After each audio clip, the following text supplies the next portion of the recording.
Сәлем достар, арнамызға қош келдіңіздер. Бүгін біз сіздерге тауық етінің пайдасы жөнінде айтатын боламыз.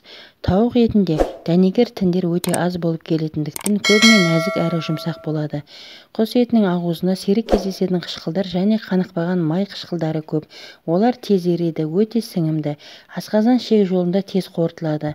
Құс етінің құрамында B, H, P дәрумендері, калий, магний, натрий, темір, фосфор, мырыш, кальций, мыс секілді минералды заттар бар.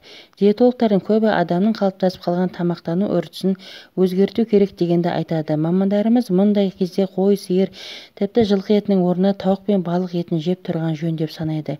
Ең бастысы құрамындағы холестерин мен липотропты заттар жөнінен құс етінің сиыр мен қоян етінен айырмашылығы жоқ. Көпшілік қауым тауық етінен даярланған тағамдарға тән иістерді ұната бермейді, ал кейбірі оны зиян деп жатады. Бұл күмәніңіздің де жөні бар. Өйткені аталған иіс-глютамин қышқылының эфир майларының азоты бар эксидивті заттардың әсіресе пуринді негіздерінің әсерінен болып келеді екен. Сондықтан тауық сорпасын қуырылған тауықты балдар мен құрттардың ем-дәмінде ғана емес, күнделікті тағамдарыңызда да шектеулі түрде пайдаланғаныңыз дұрыс. Терісі сыпырылған қайнатылған тауық етін қатаң ем-дәмдерде ғана жеуге болады, ал тауық балапанын тек қайнатылған күйде ұсынған жөн. Сіздермен бірге болған пайдалы ақпараттар каналы. Келесі видеода кездескенше сау саламат болыңыздар.